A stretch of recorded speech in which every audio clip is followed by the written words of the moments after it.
Happy New Year to everybody, and we're going to start a new project that is really exciting. It's called Displacement Mapping, and I have usually given this in the third or fourth quarter, but I think we're going to have fun with it now, and it could certainly be some entries in Scholastics. What we're going to do is toggle back and forth from this PowerPoint back to Photoshop, and the directions will be here. So let's go to step number 1. Basically, VAP rules is an association, and those letters were placed on the wall, and it looks like the wall and the paint are actually one. How the paint takes the contour of the wall.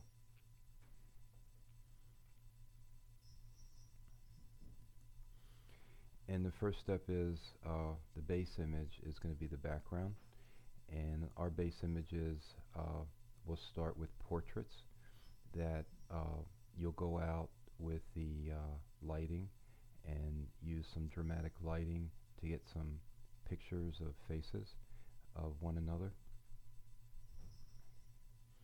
And let's toggle to Photoshop, and I've done 2 projects that I finished.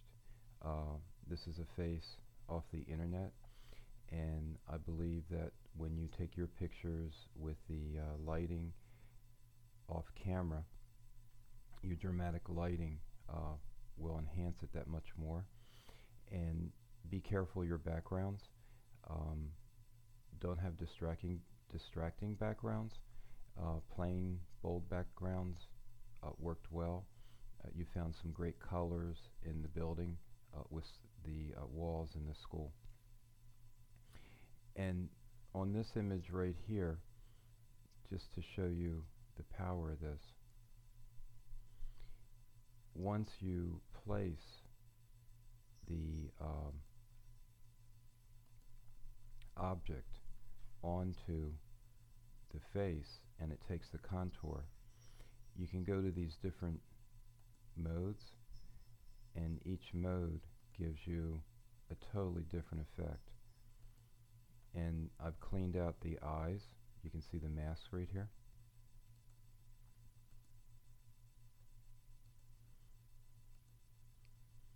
And the lips. But you'll decide what you want to do. And then you'll decide on which mode to use. It's pretty neat. And also you'll decide on the portrait you use, and then you have to find a texture to place on top of the portrait. Some of these are more drastic than others as far as the difference.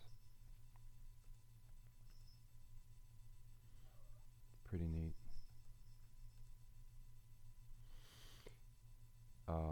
If you like this going on the hair, that's fine, and then we could mask this off if it looked too phony. I mean, this looks kind of neat, but this, I think, for me, doesn't stand out as being natural. That looks great.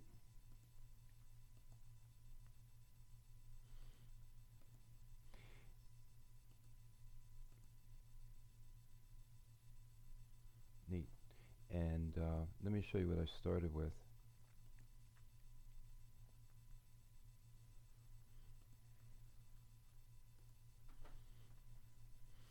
This is the texture that I placed on this portrait right here of this gentleman, and you can see how dramatic it is.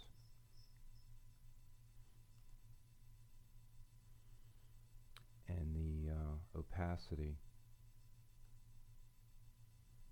you can determine the opacity of it. And again, for me, if I went that dark, I'd probably erase this. I'd go to the mask here, use black and white, use the paintbrush, and just erase all this in here. And I just made a plain background. This is a picture off the internet and I deleted it.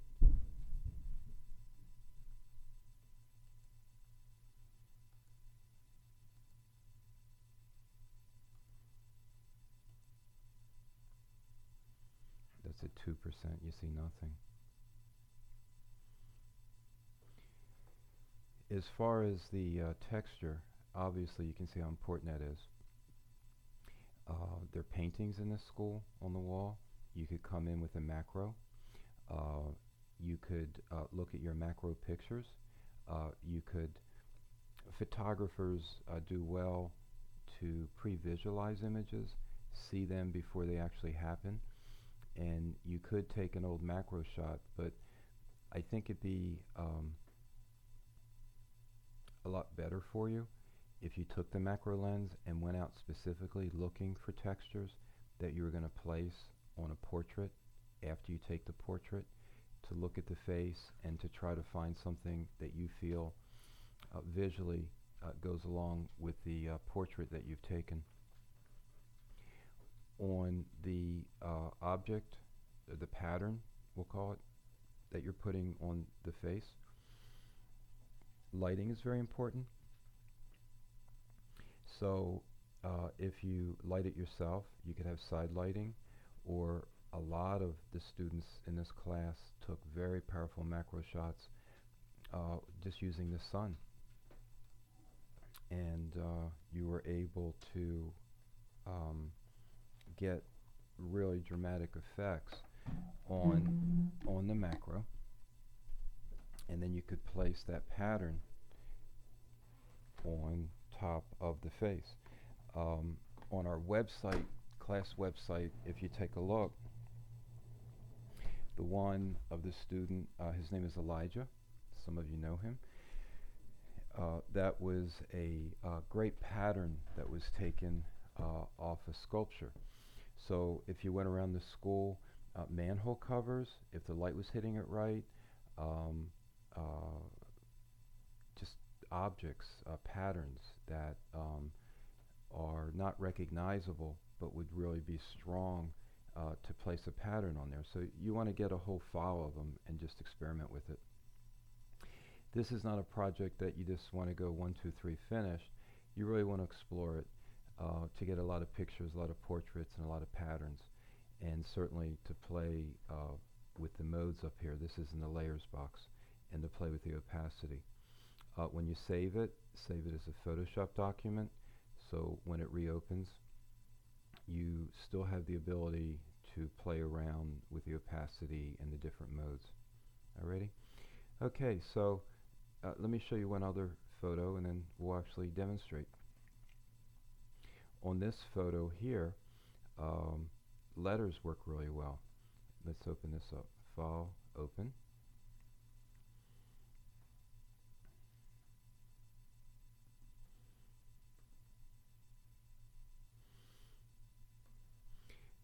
You could basically type different words at different sizes, capitals, small letters, have some words larger stand out that people would read first. People, America, Truth, Believe American. And then you have other words around it that in a way support it. Now I guess here this was before the election, Romney, governor, seniors, Americans, dad, great. So perhaps this person was doing something for supporting his choice of a candidate, Mitt Romney, and just used all these supporting words that they felt made up Mitt Romney. His mom was important to him, maybe something in Jersey, New Jersey. It's abstract, but you walk away trying to figure out what it is and coming up with an understanding. And I think a lot of us in here could have fun with that. So you could do one with words and then one with a pattern or texture. And these words were placed on the same face, And let's see, the opacity is at 55. So there it is, stronger. I'll just put it back here. And I did hard light. There's soft light. When there's not a color involved, it's just black and white. I don't think the effects are as dramatic in the modes as the other one did. That's kind of interesting. But this you would want to clean up.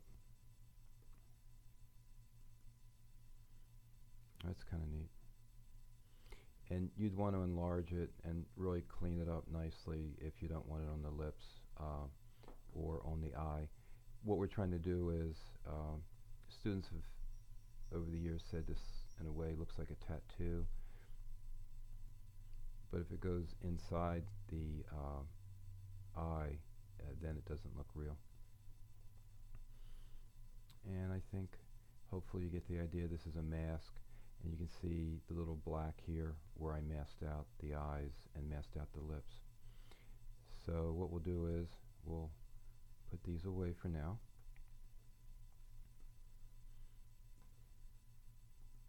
This one's pretty neat with the colors. And you don't have to have the person facing straight forward. You could have them 90 looking towards the light and have a light over here.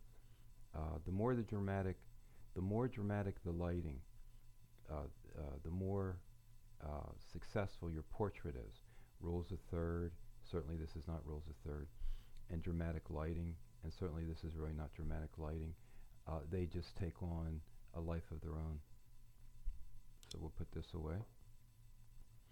This is a good pattern, so we'll keep this pattern up. And we'll find a face.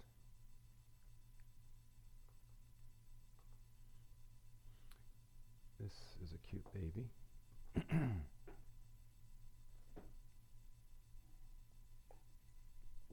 Nope, that's not a picture of me when I was young.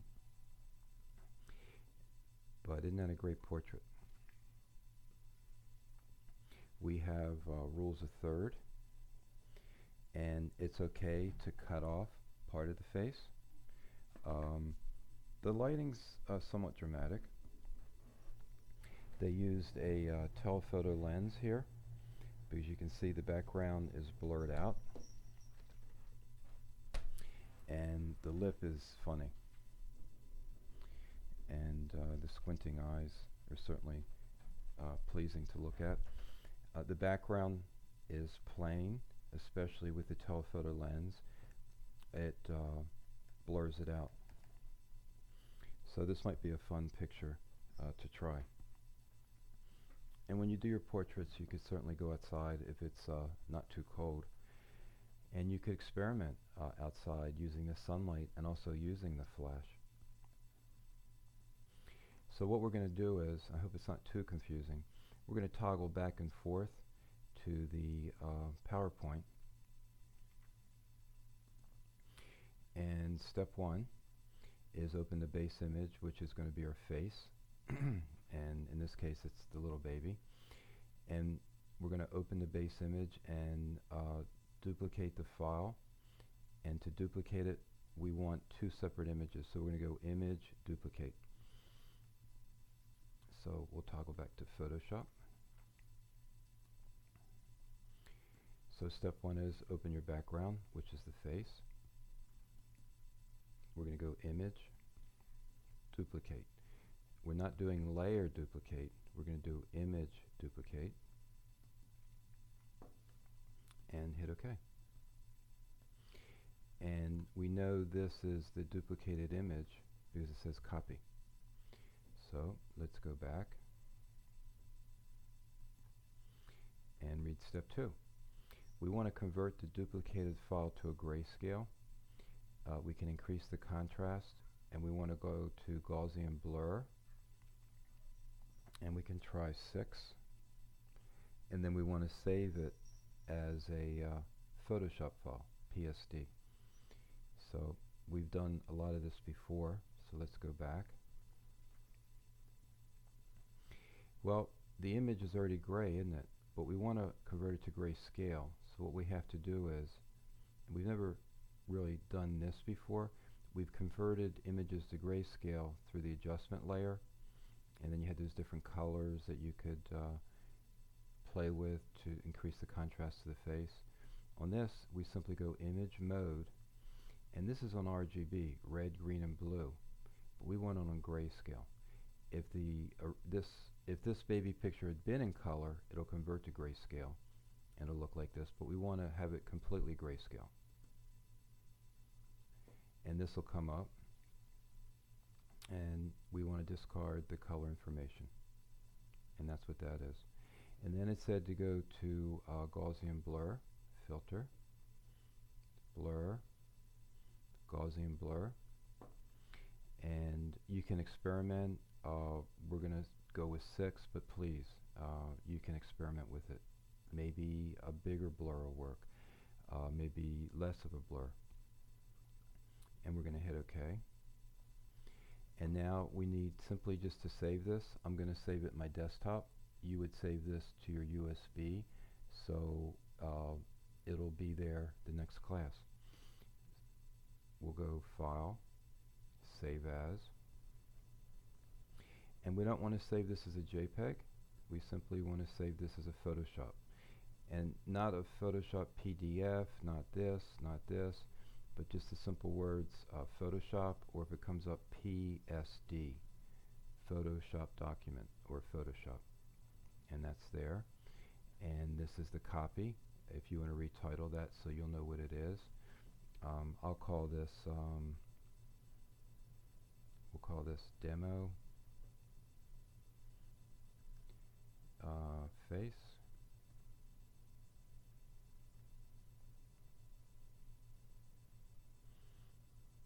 Demo Face Grayscale.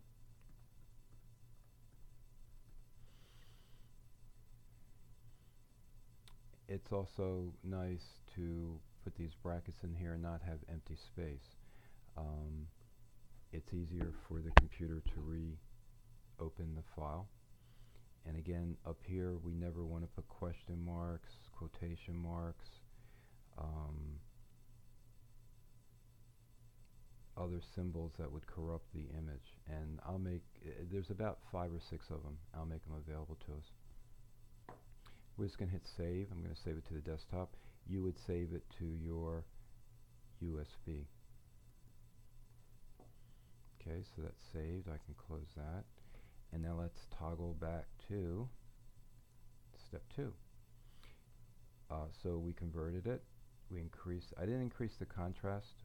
We can come back, I'll do that. Gaussian blur, and we saved it as a PSD. So let's go to our next step, which would be slide 14.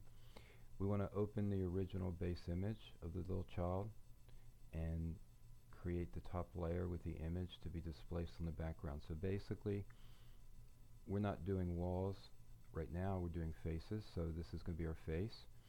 And then I'm going to go to, you would go to your file with your pattern, your macro image, your pattern of an object, a section of a painting, and we're going to just layer that right on top here. So that's pretty easy. Let's try it. So here's the little boy, and this is the original. And basically we're going to take the drag tool and drag this pattern on top of the little boy. This is too big, so I'm going to go to Edit, Transform, Scale, and I'll hold the Shift key. I don't want to distort it. I like those geometric patterns, but certainly if you want to distort it, you can. And I know I just want to place this on the face, so I'm just going to shrink it to the size of the little boy's face.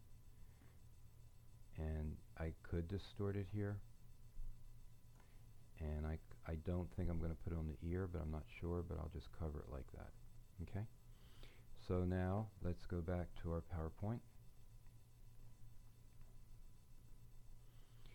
So this is the boy's little face, and this is my pattern, and we'll go to the next one. Step 4, with the top layer selected, we want to go to Filter, Distort, Displace, and change the scale to 40/40, and keep all the other default settings. This is what's going to come up. You can, it should default to Stretch to Fit, and Repeat Edge Pixels, and 40/40. This is what's going to wrap the pattern to the contour of the face. And the word experiment, again, this is not science class. Well, in a way it is a science class where you experiment. This is not a math class where you have to follow a formula. This is a class where maybe a higher number will work, maybe a lower number will work. So you really just want to take a deep breath, listen to the right music with headphones, and really dive into this. The more you put in, I guarantee you, the better quality, stronger image you're going to come out with. And then we're going to select the grayscale image and bring it up for displacement. Now one thing, let's go back and see, we did that.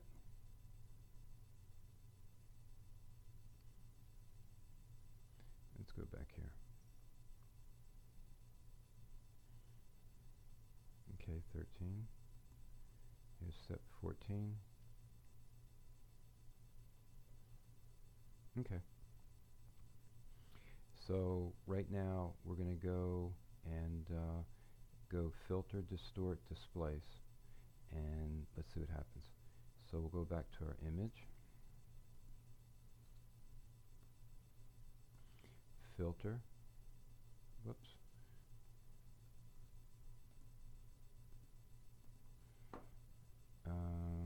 let's see, oh, okay, it's not allowing me to do it. It's all grayed out, and I am chosen this layer because it's blue, but I haven't applied it because I still see these brackets around it. So hit apply, and now we're going to go Filter, Distort, Displace, and the last one I tried 60, and I did the default of Stretch to Fit, Repeat Edge Pixels, and we'll try 50.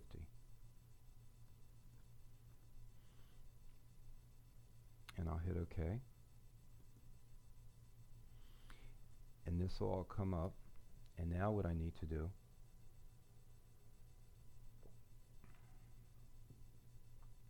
I need to find the little boy image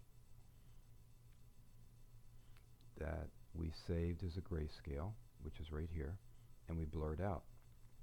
At least I hope I blurred it out. We're going to hit open.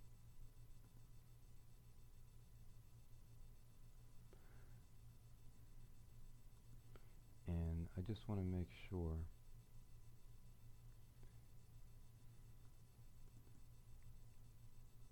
yeah, I did blur it out. Okay, so I'm going to close that. Okay, so right now it's taking the contour of the face. There's a little baby face in there. So let's go back to the PowerPoint and we'll pick up. Select the grayscale when prompted, and we did that. That's step 5.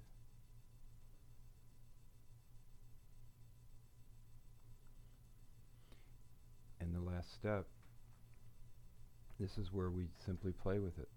We're going to play with the layer settings. Hard light, overlay, vivid light are pretty popular, and we want to adjust the contrast or blur if necessary. And then we want to clean it up. So let's finish up. We'll go to the image. And the first thing I want to do is go to the mode, and I want to experiment with all these. But let's just choose a few right now. Here's hard light. And let's go to opacity.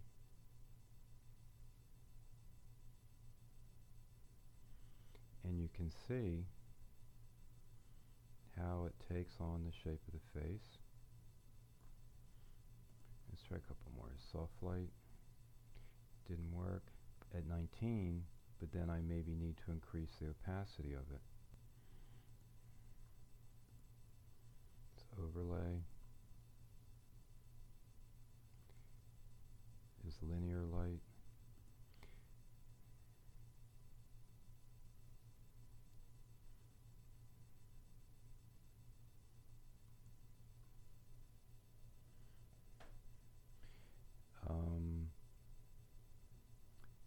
There's soft light. Let's just choose one and we'll finish it up and let you get started.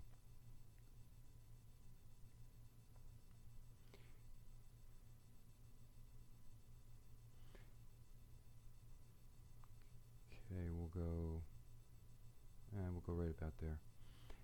Well, I need to clean all this up so we can see what we have. So what we want to do is make sure I'm on this layer. I made a mask. I want to go to the brush, and black is good because the black will take away. I want to make sure it's on hard. The black will take away what I don't want to have on the face. I'm sorry, what I don't want to have on the background or ear.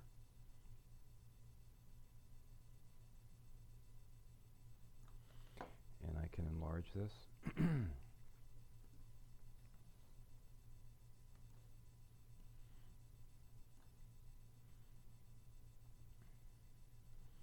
Go back to here and make this a little bit smaller.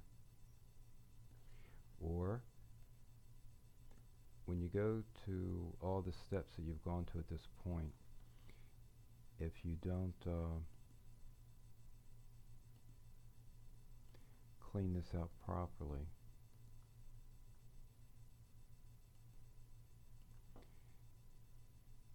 if we enlarge them, especially in scholastics, it's really got to be close to perfect.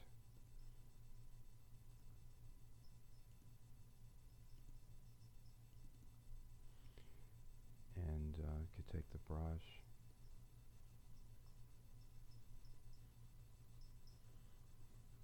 and then hit Control D.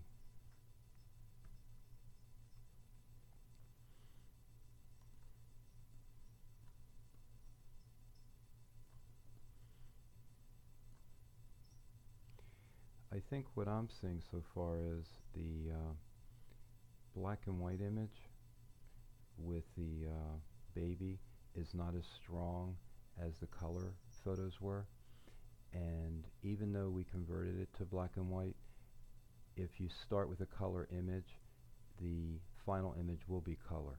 That one step where we converted it to grayscale and blurred it, that's just to help the displacement pattern wrap around the face. So I'm not saying you can't use a black and white image, but for me this just really kind of falls flat. It doesn't have that power. I wonder if we converted this to black and white, if it'd be stronger. We could try that. That's where I said in the beginning, and the word experiment is used a lot. You just really want to experiment, because what you're creating no one's ever done before as far as your portrait and your pattern, and no one really has the perfect answer. You just have to look at it and see if you think it looks dramatic and if it works. And let's just shrink it down.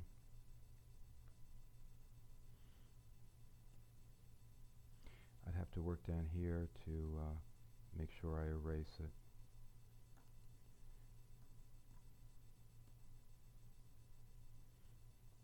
Perfectly. I'm rushing through at this point.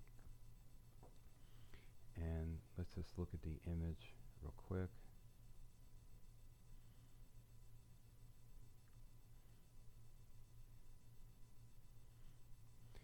And let's see if we can turn this to black and white.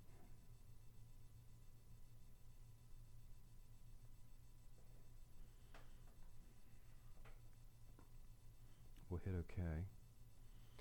And now this would change everything here. Soft light's doing nothing.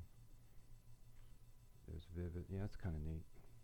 And you could certainly go down and play with all these to see what you get.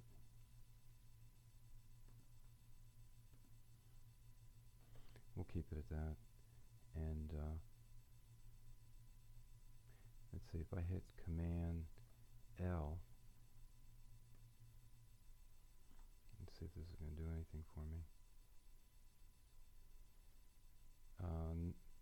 It changes the contrast a little bit. I could hit OK. And let's just isolate this image. That's pretty neat. So the displacement, you can see it really wraps around the contours, which is pretty neat. And I did a bad job here of erasing on the lips. Not too bad on the eyes.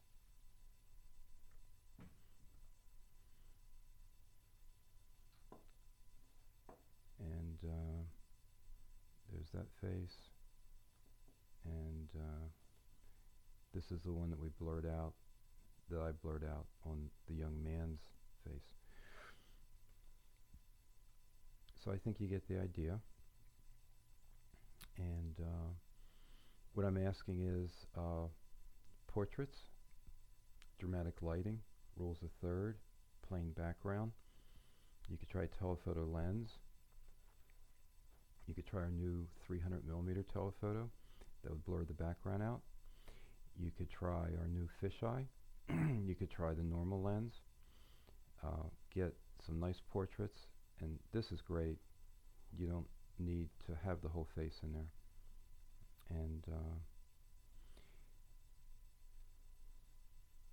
find some textures, patterns, and also do a portrait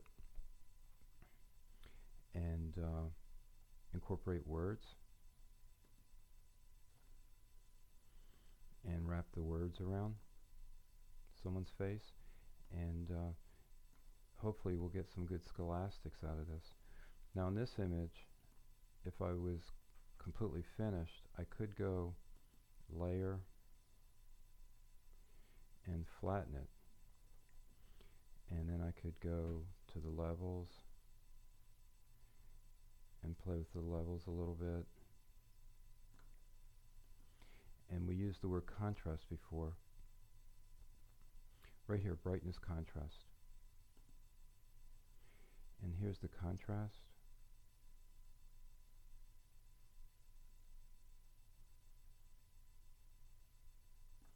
And here's the brightness.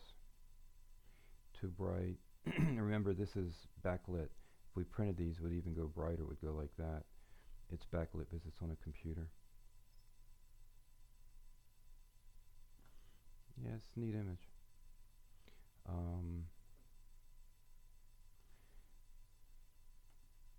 Finish, let's see, image. Let's go to Command L again. If you want to know how bright, how dark, this will give you a reading. These are the shadows. These are called carats, and this carat is in front of the shadow on the left. They call this the mountain of tones. This represents the lights and the darks in this picture. This carat could actually be brought over just a little bit here to the beginning of the mountain, and then you can always, at least I do, go in the middle and you can tweak it a little bit. Just maybe darken it. And I wonder if this image would have worked if it had all been in black and white, but this lip had been in color. So if we'd started with a color picture and converted it color and black and white, and then had that, but that's not bad. So you're next. Before you get started on shooting, check in with me. Please make sure you have full credit if you've completed the work from the first 3/4 of this quarter, quarter 2. And if you haven't, you don't get full credit, but 90 is better than a 0 you would be deducted 10 points. So check in with me and let's finish up if you have something to finish up, and let's get started on this. And there will be a rubric on this assignment, and take a look at the displacement. Let's see if we can do that really fast. We'll go here and we'll go to bookmarks.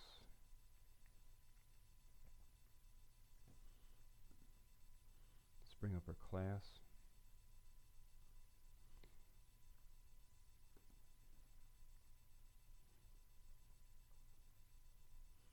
Quarter 2, displacement examples. This is a wall with a British flag, president with the flag on it, and this is the Elijah picture.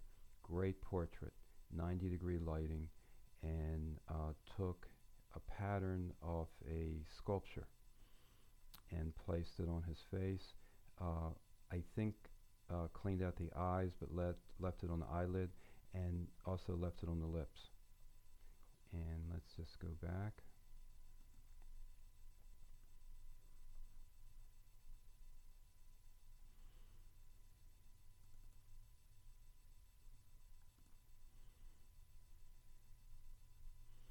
This is displacement mapping.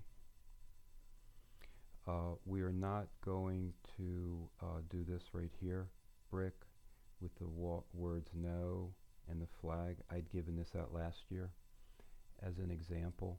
I think we can dive right into it. You will now create your own images with photos, image of object with texture, and also place words on it. So those are 2 pictures right there. Photograph a textured wall or object, macros we've done before. Place a photo of another texture within it. Photograph a portrait, place a texture within the photo. 2 minimum images need to be taken outside the class. 2 minimum images need to be taken outside the class. Basically, you can disregard that. All the images that you'll be taking will be taken outside the class. And then these are your rubrics. You may want to start here if you're waiting for a camera, and you can answer number 4.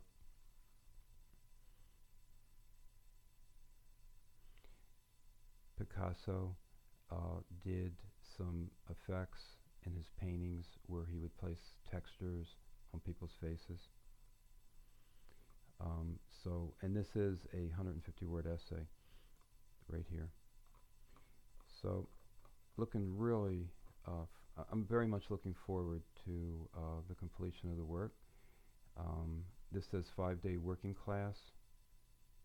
It sounds about right. Could take you twice as long, depending how far you get into it. And we still have some other assignments to finish the quarter up with. And thanks for not falling asleep. Okay, thank you.